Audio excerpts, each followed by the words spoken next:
না, আমি তো জানি না, তবে আপনাদের মাধ্যমেই শুনছি যে রাম মন্দির হচ্ছে। হতেই পারে রাম মন্দির, রামের নামে কেউ মন্দির করলে আপত্তিটা কোথায়? শান্তিপুরে আবারও তৈরি হয়ে চলেছে রাম মন্দির, আর এই রকমই ব্যানার সারা শান্তিপুর শহর গ্রাম জুড়ে আনাচে কানাচে লাগানো হয়েছে। ব্যানারের নিচে উদ্যোক্তা হিসেবে লেখা রয়েছে কবি কৃত্তিবাস রাম মন্দির ট্রাস্ট কমিটি।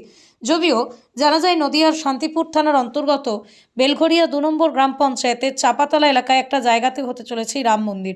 যদিও এ প্রসঙ্গে খোঁজখবর করা হলে এই ট্রাস্ট কমিটির সম্পাদক লিটন ভট্টাচার্য নামে এক ব্যক্তি দাবি করেন 2017 সাল থেকেই ট্রাস্ট কমিটি কাজ করে চলেছে। 2025 সালে তারা ট্রাস্ট হিসেবে গণ্য হয়েছে। বর্তমানে 100 কোটি টাকা প্রজেক্টে এই রাম মন্দির তৈরি করা হবে। সাধারণ মানুষের সহযোগিতাতে গড়ে উঠবে রাম মন্দির। কিন্তু এটা নিজের সামর্থ্যে করতেই পারলো। আর ট্রাস্টি যদি করে, বিশ্বাসযোগ্য ট্রাস্টি দরকার।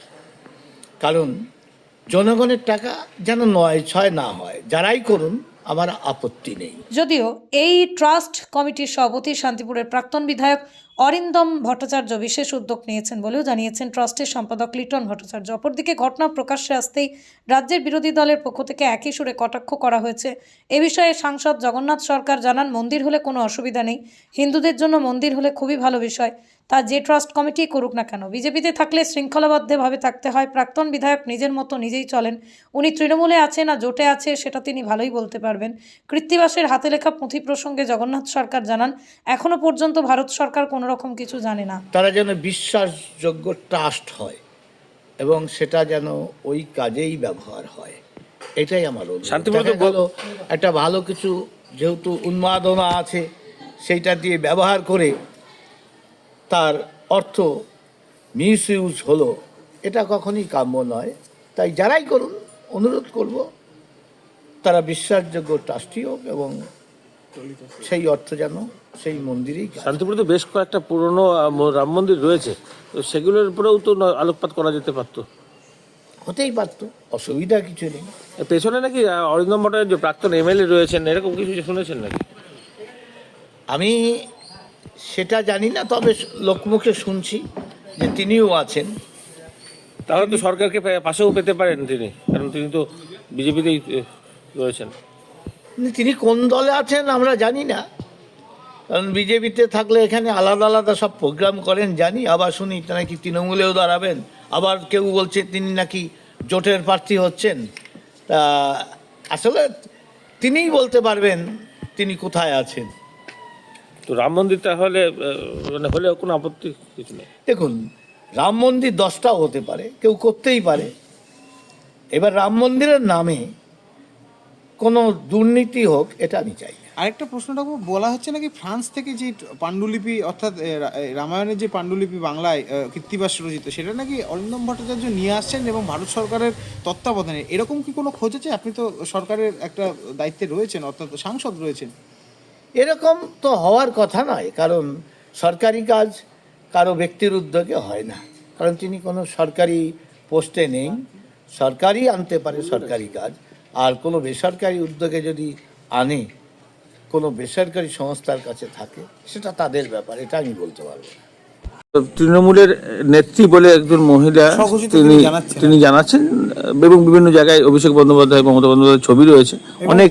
আপনাদের যেখানে লেখা রয়েছে as a member of core committee 86 constituency Shantipur. বিষয়টা আমি দেখেছি। আমন্ত্রণ পত্রে এটা লেখা নেই। মিডিয়াকে যেখানে আমন্ত্রণ করা হয়েছে, সেটা পোর্টাল হতে পারে বা অন্য যে কোনো মিডিয়া হতে পারে, তাদেরকে উনি এটা লিখেছেন। তাদের যে আমন্ত্রণপত্র তাদেরকে লিখেছেন এটা। দেখুন, এটা যেহেতু প্রকাশ্যে আমার হাতে আসেনি, আমার কাছে যে আমন্ত্রণপত্র আছে সেখানে কিন্তু উনি এই কথাটা লেখেননি। ওখানে লিখেছেন সমাজসেবিকা। কোনো সমাজসেবী মমতা বন্দ্যোপাধ্যায়, আমার নেত্রী, আমার নেতা অভিষেক বন্দ্যোপাধ্যায়ের ছবি দিয়ে কিছু লিখতেই পারেন, সেটা নিয়ে আমার কোনো বক্তব্য নেই। বা তিনি ভালো কাজ করতেই পারেন। আপনারা কাজটা দেখবেন, উনি লিখেছেন দুস্থ মানুষদের উনি খাওয়াচ্ছেন, বাচ্চাদেরকে। এহেন কাজকে সাধুবাদ আমরা সবাই জানাবো, সেটা 5 জনই হোক আর 50 জনই হোক। কিন্তু উনি যেটা মিডিয়াতে যেটা লিখেছেন, মানে আমন্ত্রণ করার ক্ষেত্রে কোর কমিটির মেম্বার, আমার জানা নেই শান্তিপুরে এরকম কোনো কোর কমিটি আছে। তাহলে এরকম লিখতে পারে না, আমার মনে হয়, আমি ব্যক্তিগতভাবে যেহেতু ওনাকে আমি সেই অর্থে চিনি না, সেজন্য না জেনে তার সম্বন্ধে তো আমি মন্তব্য করবো না। তিনি একজন মহিলা, তারও একটি সম্মান আছে। আমিও মনে করি সম্মান দিলে সম্মান পাওয়া যায়। নিশ্চিতভাবে আমি তাকে ডাক করি বিষয়টাকে জান। ব্যানার লাগানো হচ্ছে, সেটা কি আপনারাই লাগাচ্ছেন? হ্যাঁ, আমরা লাগাচ্ছি। কাদের পক্ষ থেকে এটা হচ্ছে? এটা শ্রী কীর্তিবাস রাম মন্দির ট্রাস্ট তার পক্ষ থেকে। মানে কোনো বিশেষ ব্যক্তির সঙ্গে রয়েছে কেউ? এখানে আমাদের মধ্যে আছেন প্রাক্তন এমএলএ হুম অর্থাৎ অরিন্দম ভট্টাচার্য, হুম। উনি আছেন। আমাদের আরও কয়েকজন আমাদের যে ট্রাস্টি মেম্বার, তারা মিলে এটা করে। ট্রাস্ট কবে তৈরি হয়েছিল? এটা ট্রাস্টটা হচ্ছে আমরা কাজ করছি 2017 থেকে, কিন্তু কার্যকরী হচ্ছে 25-এ আমরা রেজিস্ট্রেশন করেছি। 2025-এ। 2025-এ। আচ্ছা, এই রাম মন্দির কোথায় হচ্ছে? এই রাম মন্দির হচ্ছে, এটা হচ্ছে চাঁপাতলা, যেটা আমার নিজস্ব জায়গা আছে, যেটা ট্রাস্টকে দান করা হয়েছে, ওইখানে হচ্ছে। কতটুকু জায়গা? এটা জায়গা এখানে আছে প্রায় 10 বিঘার মতো। আর এমনি প্রজেক্ট যেটা ছবিতে দেখা যাচ্ছে সেরকম ধরনের কি? ওই রকমই হবে সেটা। সেটা আনুমানিক কত টাকা ব্যয়, এটার কোনো এস্টিমেটিং এটা পাওয়া প্রায়, গেছে? হ্যাঁ, প্রায় 100 কোটি টাকা মতো লাগবে টোটাল। তো সেক্ষেত্রে কোনো সরকারি সহযোগিতা তো পাওয়া যাচ্ছে না। তাহলে উৎস কিভাবে হবে মনে হচ্ছে? এই উৎসটা আমাদের যারা সাধারণ মানুষ প্রত্যেকেই আমাদেরকে সহযোগিতা হাত বাড়িয়ে দিচ্ছে। হ্যাঁ, আমরা নিজেরাও দিচ্ছি, প্রত্যেকে সেভাবে করছি। এবং সে কারণেই বারকোডগুলো লাগানো হয়েছে। না, বারকোডটা হচ্ছে ওটা কিন্তু ওয়েবসাইটের বারকোড। আচ্ছা, আমাদের আর্থিক টাকার জন্য কোনো প্রকার বারকোড লাগানো হয়নি, ওটা ওয়েবসাইটে। আচ্ছা, সেটা মানে কত? এই সম্পর্কে জানার জন্য। তো এমনি যেটা কোনো পারমিশন টারমিশন যে প্রয়োজন হয় যা কিছু, সেই সমস্তগুলো একদম, যেটা আমাদের 1882 অ্যাক্ট অনুযায়ী ট্রাস্ট রেজিস্ট্রেশন, এটা আমাদের একান্ত প্রয়োজন, যেটা আমাদের গভর্নমেন্ট অফ ওয়েস্ট বেঙ্গল দিয়েছে। আর এমনি বিল্ডিং করতে গেলে যেটা দরকার হয় সেটা সেটা কারণ আমরা এই স্থানীয় মুহূর্তে সেটাকে- অনেকেই কেউ জানে না। না, সেটা এখন আমরা সেটা করিনি। হান- আর প্রথম আমাদের যেটা প্রয়োজন রেজিস্ট্রেশন, সেটা হয়েছে। আমাদের যেটাকে একান্ত প্রয়োজন, আমাদের দর্পণ আইডি কমপ্লিট হয়েছে। আমাদের একান্ত প্রয়োজন প্যান কার্ড, সেটা হয়েছে। আমাদের একটি অ্যাকাউন্টের প্রয়োজন, সেটা হয়েছে। সে সকল হয়েছে। শান্তিপুর তো হ্যাঁ, শান্তিপুরতে এত রাম মন্দির বা বহু পুরনো রাম বিগ্রহ রয়েছে, সেগুলির সংস্কার না করে হঠাৎ রাম মন্দির করার নতুন করে। চিন্তাভাবনা। খুব সুন্দর একটা বক্তব্য। আজ থেকে 600 বছর আগে মহাকবি কীর্তিবাস যে রামায়ণটা রচনা করেছিলেন, তার যে পাণ্ডুলিপিটা, এটা কিন্তু আছে বিদেশে, ফ্রান্সে আছে। যে পাণ্ডুলিপিটা আনার জন্য আমাদের প্রাক্তন এমএলএ, যার একান্ত প্রয়োজন, মানে প্রচেষ্টায়, ব্যক্তিগত প্রচেষ্টায় সেটাকে সংগ্রহ করা হচ্ছে বা হয়েছে। সেক্ষেত্রে কি ভারতীয় যে সরকার, তাদের সাথে কি যোগাযোগ করা হয়েছে? হ্যাঁ, অবশ্যই সব যোগাযোগ করেই সেভাবে সে ব্যবস্থা করা হচ্ছে। আর এই মন্দির মোটামুটি কবে আরম্ভ হতে পারে? এটা 2026-এ শুরু হবে, প্রায় 3 বছরের মতো টাইম লাগবে। 28-29-এ কমপ্লিট হয়ে যাবে। আচ্ছা, এক্ষেত্রে কি মন্দির এবং বিগ্রহ প্রতিষ্ঠা বা কিছু? মন্দির তো হবে, তারপর মন্দির হচ্ছে, মহাকবি কীর্তিবাসের বিগ্রহ হবে, রামের বিগ্রহ হবে। আরও বেশ কয়েকটি স্থানীয়ভাবেও দেখা গেছে যে রাম মন্দির প্রচেষ্টা ব্যর্থ হয়েছে, মানে জমি জমা সংক্রান্ত সমস্যা বা অন্যান্য কিছু। এক্ষেত্রে আপনাদের কোনো এমনি বাধা বলে এটা কিছু? আমার নিজস্ব জায়গা, তো আমি দান করেছি। এমনি কোনো অন্য কোনো বাধা বা কিছু এরকম? আমার ব্যক্তিগত সম্পত্তি, এখানে কোনো সংঘের পক্ষ থেকে বলা হচ্ছে যে আমরাও কোনো কিছু জানি না, এরকম জেনারেলি যে কোনো মানুষ করতেই পারেন। সেটা আমার ব্যক্তিগত সম্পত্তিতে আমি করছি, এখানে তো অন্য কারোর সঙ্গে তো কোনো বিষয় নেই। আমাদের যারা হাত বাড়িয়ে দিচ্ছে, সহযোগিতা করছে, কোনো আপত্তি নেই আমাদের। সেক্ষেত্রে আপনারা আর্থিক অনুদানে কি সাধারণ মানুষের কাছে চাইছেন? না, আমরা এখনো সেটা চাচ্ছি না, আমরা সব নিজে কমপ্লিট করি তারপরে। কতগুলো ব্যানার আপনারা এখনো পর্যন্ত লাগিয়েছেন মোট? টোটাল আমাদের শান্তিপুর ব্লকে আমাদের প্রায় 100 ব্যানার লাগানো আছে। এক্ষেত্রে এই যে রাম মন্দির যে উদ্বোধন হবে, সেখানে এই বিশিষ্ট কোনো ব্যক্তিবর্গ, বা আমরা যেরকম দেখেছিলাম যে অযোধ্যার রাম মন্দির যখন নতুন করে নির্মাণ হয়েছিলেন, শঙ্করাচার্যদের উপস্থিতি, সেরকম বিশেষ কোনো ব্যক্তিবর্গদেরকে আনার কোনো ইচ্ছা? সেটা অবশ্যই থাকবেন তারা। আপনার নাম পরিচয়? লিটন ভট্টাচার্য, শ্রী কীর্তিবাস রাম মন্দির ট্রাস্টের সেক্রেটারি।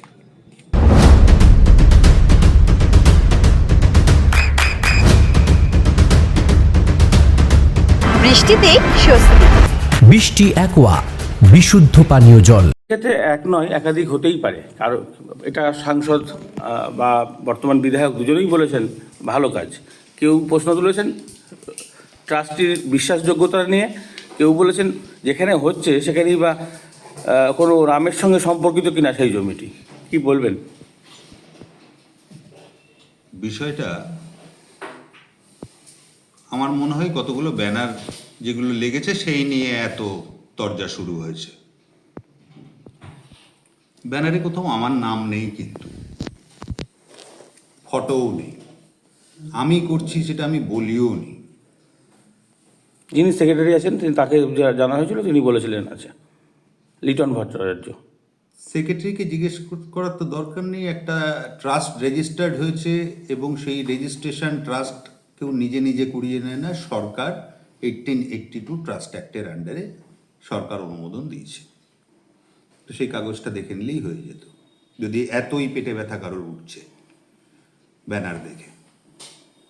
ব্যানারে কি লেখা আছে সেটা যদি একটু কেউ পড়তেন মন দিয়ে, আমার মনে হয় জিনিসটা খুব পরিষ্কার হয়ে যেত। কারণ প্রত্যেকটা ওয়ার্ড আমি নিজে দেখেছি, পড়েছি, এবং আমি পড়ে তারপরে কথা বলি। ওই হাওয়ায় হাওয়ায় কথা বলি না। শিক্ষার ব্যবহার করতে হয়। ওইটা সার্টিফিকেট সামলে ল্যামিনেট করে তুলে রাখার জন্য হয় না, কিংবা যাই হোক, ওইটা পড়লে কিন্তু ক্লিয়ার হয়ে যেত। একটা 600 বছর পুরনো ইতিহাস, যেই ইতিহাস সমাজকে কোথাও এক জায়গায় বেঁধে রেখেছিল, সেই জায়গায় তার নাম করে কৃত্তিবাস ওঝা সামাজিক একজন সোশ্যাল ইঞ্জিনিয়ার যাকে বলা যায় তখনকার যুগে, তাকে কেন্দ্র করে সেখানে একটি কালচারাল সেন্টার, এবং আমি একটা ভিডিও করেছিলাম, আমার মনে হয় তখন থেকেই গায়ে জ্বালাটা শুরু হয়েছে। ভিডিওটা করেছিলাম প্যারিস থেকে, যে শান্তিপুরে একটা ডিজিটাল হেরিটেজ হাব করা হবে, এবং তার জন্য রাজনীতির দরকার পড়ে না। সব কিছু কাজ করতে গেলে রাজনীতির দরকার পড়ে না, এবং রাজনীতির বাইরেই এই কাজগুলো আমরা করে থাকি। আমি একটা অর্গানাইজেশনের, ইন্টারন্যাশনাল অর্গানাইজেশনের চেয়ারপারসন। সেই ইন্টারন্যাশনাল অর্গানাইজেশনে বিভিন্ন দেশ থেকে অরিজিনালি যারা পড়াশোনা করে সেই পড়াশোনাটাকে অ্যাপ্লাই করে এরকম কিছু লোক আছেন। তার ভেতরে কিছু আইনজ্ঞ আছে, কিছু অন্য লোকেরা আছেন যারা সরকারি পদে আছেন, বিভিন্ন এনজিওসের সাথে অ্যাসোসিয়েটেড আছেন।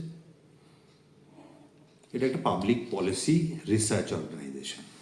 এখন এইটাও আপনাদের যদি ভেঙে বোঝাতে হয় তাহলে একদিন আসবেন, পাবলিক পলিসি আমি পড়াই বিভিন্ন সময়, আপনাদেরও পড়িয়ে দেবো যদি পড়ার ইচ্ছা থাকে, কিন্তু আমার মনে হয় না ইচ্ছা আছে বলে। যাই হোক,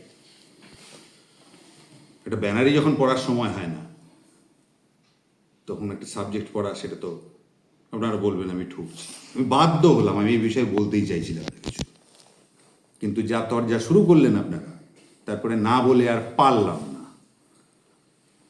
ভিডিও যা দেখলাম আপনার, আসলে ম্যানুস্ক্রিপ্টটা তো সরকারিভাবেই নিয়ে আসার ব্যবস্থা বলেই জানা আছে, এ বাদ দিয়েও জানা, মানে অন্যভাবে আনা যায় তা হয়তো জানা নেই, সেই জন্যই এই আলোচনা। আমি জানি না শান্তিপুরের আপনারা কতটা ভালো দেখতে চান। কোনো জিনিস কিভাবে করা যায় সেই পদ্ধতিটা একটু জানুন, তার সমালোচনায় না লেগে। সেটা আপনি ভালো হলে তো সবারই হবে ভালো। হ্যাঁ, আপনি আনলেই তো সমস্তটা মিথ্যা আমি প্রমাণিত। আনি, এক্স আনুক, জেড আনুক, ওয়াই আনুক, তাতে কি এসে যায়? বিষয়টা শান্তিপুরের বেটারমেন্ট হবে তো? আশাটা উদ্দেশ্য। না না, আসবে কি না আসবে সেও আমি আপনাকে ব্যাখ্যান দিতে যাব না। তার জন্য একটু পড়াশোনা করতে হয়, কিভাবে আসে। সবকিছু আইনের উপরে হয়, কার দায়িত্ব কিভাবে হতে পারে, কার কার কাছে এইখানে অরিজিনাল কিছু কাজ আছে ভারতবর্ষে, তারা সংরক্ষিত রেখেছে তাদের পরিবার। আপনারা কিছুই জানেন না, জানার প্রয়োজনও হয় না, কারণ এই গণ্ডিটাকেই নিজেদের সারা ওই বানিয়ে রেখেছেন। এর বাইরেও দুনিয়া আছে, সেটা একটু দেখতে হয়, তাহলে জানতে হয়। ওই খালি ওই যারা একজনের শুনলাম, সে বলছে ট্রাস্ট যেন বিশ্বাসযোগ্য হয়। ট্রাস্ট মানেই বিশ্বাস। সে তো আর কেউ নয়, সাংসদ বলছেন। দুর্ভাগ্য, দুর্ভাগ্য বলতে বাধ্য হলাম। বারবার বারবার হয়ে যাচ্ছিল জিনিসগুলো। আর manuscript আমি শান্তিপুরের স্বার্থে চুপ করেছিলাম। আর কিন্তু এখন দেখুন, আমরা রাজনীতি করি, সমাজে থাকি, মান সম্মান সেইটা সবার আগে প্রায়োরিটি আমার, অ্যাটলিস্ট। বাকিদেরটা আমি বলতে পারবো না। বিধায়ক বলছেন এইভাবে আনা সম্ভব ট্রাস্ট না। হওয়ার সাথে সাথেই যদি টাকার দিকে নজর চলে যায়, কারোর কাছে টাকা চাওয়া হয়েছে, না। টাকার প্রশ্ন উঠেছে কোথাও? সাংসদ হঠাৎ করে বলে উঠলেন যে টাকা যেন সৎ ব্যবহার হয়। কোথায় টাকা? কার টাকা? আমার টাকা আমি কোথায় ব্যয় করবো সে আমি বুঝবো। লিটনবাবুর টাকা লিটনবাবু কোথায় ব্যয় করবেন উনি বুঝবেন। কে চেয়েছে টাকা? টাকার দিকে হঠাৎ করে নজরটা গেল, মেন উদ্দেশ্যটার দিকে নজর গেল না, যেটা কালচারাল হাব হবে। শান্তিপুর কৃষ্টি সংস্কৃতির শহর, সেখানে হারানো কৃষ্টি সংস্কৃতি সেখানে যদি ফেরত আসে, সেই নিয়ে কালচার হয়, সেই নিয়ে চর্চা হয়, মানুষ সেখানে যদি যায়, সেই দিকে মাথায় এলো না। কিছু সাজেশন থাকলে দিতে পারতেন, তাতে নেই। বলছেন আমি কোন দলে, আরে আপনাকে কৈফিয়ত দিতে যাবো নাকি? আপনাকে কৈফিয়ত দিতে যাবো? বলছে আমি জানি না আরে যে তৃণমূলে আছেন, কে জানেন না? উনি জানেন না, উনি দলকে কি জিজ্ঞেস করুন। উনি সব হাওয়ায় কার কাছে ভাসিয়ে দিচ্ছেন? আমাদের অনেক কিছু জানা আছে, মুখ খুললে আর কিছু থাকবে না। হ্যাঁ, হিন্দিতে একটা কথা আছে, जिनके खुद के घर शीशे के हो वो दूसरों पे पत्थर नहीं फेंका करते। নিজেরটা বুঝুন, নিজে বোঝান, এইসব নিয়ে চিন্তা করতে হবে না। আমাকে নিয়ে যদি কোনো সংশয় থাকে দলকে গিয়ে জিজ্ঞেস করুন। মেম্বারশিপটা দিল্লিতে 5 জন জেনারেল সেক্রেটারির হাত থেকে নেওয়া ছিল। হ্যাঁ, শান্তিপুরের স্বার্থে একটাই কথা বলেছিলাম, আমি শান্তিপুরকে আত্মনির্ভর দেখতে চাই। বুঝেছেন? এই মাথায় রাখতে হবে। কোথাও আমার মনে হয় এরা শান্তিপুরের ভালো চান না, এবং সেটা বিভিন্ন সময় প্রমাণিত। সাংসদ থাকাকালীন উনি এসে এইখানে দাঁড়ালেন, একটা জেনারেল সিটে এসসি ক্যান্ডিডেট হয়ে জোর করে দাঁড়িয়ে বললেন, আচ্ছা ঠিক আছে, তাও সমর্থন করলাম, নিজের ভোট ছেড়ে এসে ওনার প্রচার করে যেতাম। তারপরে রিজাইন করে দিয়ে চলে গেলেন, সরকার গঠন হয়নি বলে। বাহ, তার মানে শান্তিপুরের প্রতি কমিটমেন্টটা কোথায় গেল? কিন্তু জিতলেন আবার। না না, শান্তিপুরের প্রতি কমিটমেন্টটা কোথায় গেল? আমি কোথায় কে জিতলো না জিতলো সে অনেক ইকুয়েশন থাকে। একটা দলের যারা মাথা হয় তাদের ফেস ভ্যালুতে ভোট হয়, নরেন্দ্র মোদীর ফেস ভ্যালুতে ভোট। কিন্তু মানুষের কাছে কারোর ব্যক্তি কেউ কিছু হয় না, নরেন্দ্র মোদীর ফেস ভ্যালুতে ভোট হয়, তৃণমূলে মমতা বন্দ্যোপাধ্যায়ের ফেস ভ্যালুতে ভোট হয়। বুঝতে পেরেছেন? তো এগুলো দল, এর জন্যই ওই দলের আড়ালে কিছু লোক গিয়ে নিজেদের কুকীর্তিগুলো লুকানোর চেষ্টা করে। বুঝতে পেরেছেন? পরিষ্কার করে বললাম, এই কথায় আমি ঢুকতে চাইছিলাম না। বিধায়কের ক্ষেত্রে কি বলবেন? বিধায়ক তো এই সংশয় তুলেছেন। না, বিধায়কের একটু পড়াশোনা করা উচিত আমার মনে হয়।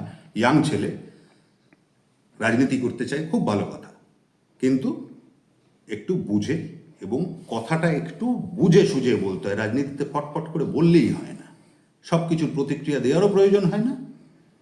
একটু পড়াশোনা করে তারপরে আমি চাইবো যে উনি শান্তিপুরের জন্য কিছু চিন্তা ভাবনা করে এবং তার পাশে থাকুন। হয়তো আমার কোনো ক্যাপাসিটি নেই, আমার সেখানে অসুবিধা নেই, তো জিজ্ঞেস আমি কি সর্বজান্তা নাকি? আমি যে জানবে আমি তার কাছে গিয়ে সারেন্ডার করব। আমি আপনাদের একটা ছোট্ট উদাহরণ দিই। নিমাইদা ছিলেন, নিমাই বিশ্বাস অজয়দার লোক ছিলেন। আমি খোলাখুলি বলছি, কারণ আমি অত রাজনীতি ঘুরিয়ে পেঁচি ওইসব আপনাদের সাথে আমি তো শান্তিপুরে রাজনীতি করি না। প্রথম দিন থেকে বলছি, আমি শান্তিপুরের ডেভেলপমেন্ট চাই, আমি শান্তিপুরকে ভালোবাসি। শান্তিপুরের বেটারমেন্টের জন্য যা করতে হয় আমি সেই করার চেষ্টা করেছি, আগামী দিনেও করবো, এখনও করছি। নিমাই বিশ্বাস রাস্তার ম্যাটারটা উনি সব থেকে ভালো বুঝতেন, আমি এটা বুঝতাম না, কিন্তু সেই ডেভেলপমেন্টের কাজে আমার নিমাইদাকে দরকার ছিল। আমি গিয়ে ট্রেনে ছেড়ে পা ধরে, নিমাইবাবু আপনি দেখবেন, জিজ্ঞেস করবেন নিমাই বিশ্বাস। অনেক সময় উনি আমার ক্রিটিসাইজও করেছেন। আনন্দবাজার পত্রিকায় একবার বলেছেন, বিধায়ককে পাওয়া যায় না, দুপুর অব্দি ঘুমিয়ে থাকে, কারণ রাত্রিবেলা তো আমি বই লিখতাম সারা রাত জেগে, এখনও তাই করি, পড়াশোনা করি। উনি বলেছেন বিধায়ককে পাওয়া যায় না। আমি কোনোদিনও বলিনি নিমাইদের কেন বললেন অমুক না তমুক না, বলেছেন ঠিক আছে, সিনিয়র লোক, আমার সে দিয়ে কোনো আমার ব্যক্তিগত সমালোচনা হওয়ার পরেও যদি শান্তিপুরের বেটারমেন্ট হয় তাহলে না আমি শান্তিপুরের জনপ্রতিনিধি। এই যে এতদিন ধরে এইসব বলে আসছিল, অনেকবার এইসব নিয়ে বকে বেরিয়েছে আমাদের একজন জনপ্রতিনিধি, আমি চুপ করেছিলাম, ঠিক আছে, ব্যক্তিগত জ্বালা যন্ত্রণা লাগে, আমার মতন তারা না, তাদের ছোট ছোট চাহিদা আছে, সেই নিয়ে তারা ব্যস্ত। শান্তিপুর নিয়ে চিন্তা ভাবনা নেই তাদের। শান্তিপুরটাকে খালি রাজনীতির জন্য কাজে লাগান, এখানে আসবেন, খালি বালতি নিয়ে 2 বালতি জল নেবেন, বাড়ি চলে যাবেন, এই তো সবার পদ্ধতি। আজকে আমরা ব্যক্তিগত উদ্যোগ নিয়ে এই কাজটা করছি, কোথায় সেখানে সবাইকে আমি বলছি আপনারা সবাই আসুন। আমি আজও বলছি যারা যারা এই নিয়ে সব কটূক্তি করলেন, এই নিয়ে যারা যারা সমালোচনা করলেন, আমি আপনাদের বাড়িতে যেতে রাজি আছি, কোনো অসুবিধা নেই, আপনারা প্রত্যেকে আসুন।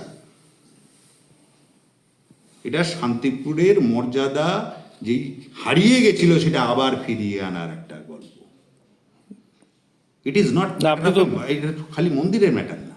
আপনি বিধায়ক থাকাকালীন বেশ কিছু তোরণ করেছেন, সেরকম মন্দিরের যে সংস্কার বা হেরিটেজ, রেলের বাড়ির বাইরেও তো তরুণ আমার করা, হ্যাঁ। কেন করেছিলাম? তো সেই রকম কি এর জন্য করেছিলাম? আমি প্রত্যেকটা বিগ্রহ বাড়ির সামনে এইরকম তরুণের মতন, যেটা দূর থেকে চোখে পড়ে, নোটেবল, কেন এটাকে ট্যুরিজম ডেস্টিনেশন বানাতে চেয়েছিলাম।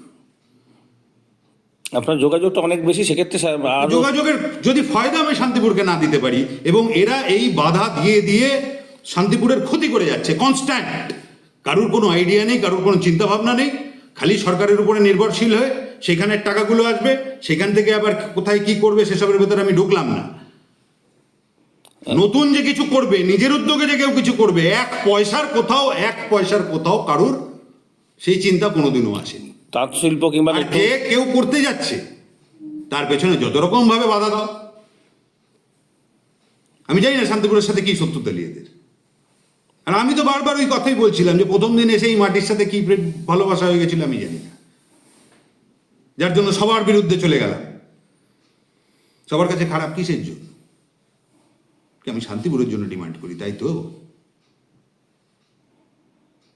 ডিমান্ডটা তো আমার শান্তিপুরের জন্য। সেই নিয়ে তো সব জায়গায় সমস্যা। আমি বিজেপি জয়েন করার সময় তো একই কথা বলেছিলাম যে আমি শান্তিপুরকে আত্মনির্ভর, যেরকম মোদিজি ভারতবর্ষকে আত্মনির্ভর দেখতে চান, আমি আমার শান্তিপুরকে আত্মনির্ভর দেখতে চাই। ভিডিও ক্লিপটা রাখুন, আছে। হ্যাঁ, সেটা বলেছিলেন, কিন্তু তার পরবর্তীকালে কিছু সেরকম তো কর্মসংস্থান তাঁতের ক্ষেত্রেই বা হোক বা আরে আমার ক্ষমতা এখান থেকে, সেই তো আমাকে এইখান থেকে এসে বিরোধিতা করে এখান থেকে তাড়িয়ে দিলেন। আচ্ছা, দলে যখন আমি দাঁড়িয়েছিলাম তখনও বিরোধিতা করতেন যে হ্যাঁ দলের কেউ না, কেন টিকিট দেওয়া হচ্ছে? যেই শান্তিপুর থেকে সরিয়ে দিলে তখনই শান্তি হয়ে গেল। বাহ, কি লুট করে খাবেন আমাকে তাড়িয়ে দিয়ে? এটাই চিন্তা ভাবনা, মানুষ তো তাই বলে। এই যে যেখানেই যাই এত লোকজন, ভিড় ভাড় দেখতেই পান, সব জায়গায় দাদা আছি, কেন? কোথাও তাদের মনে এই জিনিসটা আছে না, যে লোকটাকে এখান থেকে তাড়িয়ে দিয়ে এখানে লুটের সাম্রাজ্য তৈরি করার চেষ্টা করছে এরা। আমি বলছি তাহলে শান্তিপুরের ডেভেলপের জন্য আপনি বদ্ধপরিকর আগামী দিনেও? জানি না করতে দেবে কিনা। এই যা পরিস্থিতি, আমার মনে হয় না এতে কি কতক্ষণ, আমি তো মানুষ, আমি এত রিস্ক নেব, আমি আমার অর্থ ব্যয় করব, আমার সময় ব্যয় করব, পরিবার দেখব না, কিচ্ছু করব না। আমার একটা অন্য জীবন আছে, আমি professional lawyer by profession, corporate lawyer, international trade lawyer, সব ছেড়ে আমি বসে আছি, এদের মতন না। এত হিংসা কিসের জন্য? কি আপনাদের দোকানদারি বন্ধ হয়ে যাবে এই মনে হচ্ছে? আসলে রাজনৈতিক দলের ক্ষেত্রে ওনারা বুঝতেই পারছেন না কেউ কোন দলে বিলং করছেন, সেই জন্যই হয়তো কোনো দরকার কি আছে জানার? আপনার দরকার কি আছে এটা জানার? আপনার কোন প্রয়োজন পড়ে আমি কোন দলে আছি না আছি সেটা জানা? সেটা পাবলিক বুঝবে আর আমি বুঝবো। হু আর ইউ? আপনারা তো পেটে ব্যথা হচ্ছে কেন? আপনি যদি সত্যি শান্তিপুরকে ভালোবাসতেন তাহলে তো শান্তিপুরের এই বেটারমেন্টের জন্য তাতে খুশি হতেন, বলতেন এইখানে আমাদেরও রাখো। আজও বলছি আসুন না, সবাইকে বলছি তো, দল মত নির্বিশেষে সবাই আসুন।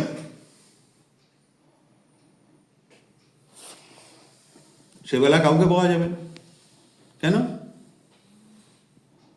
চুরি চামারি আমি করতে দেবো না, সেটা খুব ভালো করে জানে, তাই উল্টো আগের থেকে চিৎকার করতে আরম্ভ করো,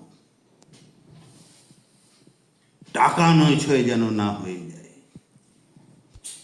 যেন আমি সবার কাছে টাকা চেয়েছি কার কাছে আমি টাকার দিকে হঠাৎ করে নজরটা গেল কেন?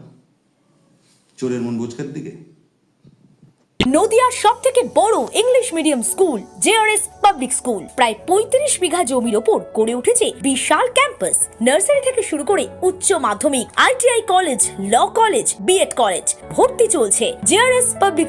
ব্যালকনি বা সিঁড়ির রেলিং, মডিউলার কিচেন বা ড্রয়িং রুম, এক কথায় আপনার স্বপ্নের বাড়িকে করে তুলুন আরো সুন্দর। Chakdah ply centre, gorgeous look বা কোয়ালিটি সবে ৩ number 1 Chakdah ply centre. Chakdah ply centre, KBM, Chakdah, Nadia. করবেন কেন করবেন বুঝতে পারছেন না তো? সঠিক গাইডলাইন পেতে আজই আসুন নদিয়ার চাকদাতে নিবেদিতা প্রাইভেট লিমিটেডে। Nivedita private limited, marketing and distribution service. Chakdah aluminium centre, ply, কাঁচ, laminates, kitchen fittings, door lock, window ও অ্যালুমিনিয়ামের খুচরো ও পাইকারি বিক্রেতা। চাকদা অ্যালুমিনিয়াম সেন্টার, পূর্বলালপুর 50 নম্বর রেলগেটের পাশে, চাকদা, নদিয়া। হোমওয়ার্কটা করেছো? হ্যাঁ স্যার। এ বাবা, ভুল করেছো কেন? চোখে কেমন ঝাপসা দেখছি, লিখতে আর পড়তে খুব সমস্যা হচ্ছে। চাকদার মডার্ন অপটিক্স থেকে ভালো চোখের ডাক্তার দেখিয়ে নাও। প্রতিদিন প্রকৃত চোখের ডাক্তার ও দৃষ্টি বিশেষজ্ঞ মডার্ন অপটিক্স, চাকদহে। স্যামসাং, জিও, রিয়েলমি, নদিয়ার একমাত্র অথরাইজড ডিস্ট্রিবিউটর ঘোষ কমিউনিকেশন, থানার মোড়, চাকদা। ভাবছেন 3 স্টার ক্যাটাগরিতে কাটাবে? রুম রে মাত্র 1500 টাকা থেকে স্টার, খাওয়া দাওয়া রিজনেবল প্রাইস। নদিয়ার একমাত্র 3 স্টার ক্যাটাগরি হোটেল এনবি সোনার বাংলা হোটেল, কল্যাণী এইমসের ঠিক উল্টো দিকে, কল্যাণী, নদিয়া। নদিয়া জেলার সবথেকে বড় বিল্ডার্স চাকদার মা মনসা বিল্ডার্স, রড ও সিমেন্টের পাইকারি ও খুচরো বিক্রেতা। মা মনসা বিল্ডার্স, পদ্মবিলা, চাকদা, নদিয়া। রড কেনাকাটায় থাকছে ডিসকাউন্ট অফার। মা মনসা বিল্ডার্স।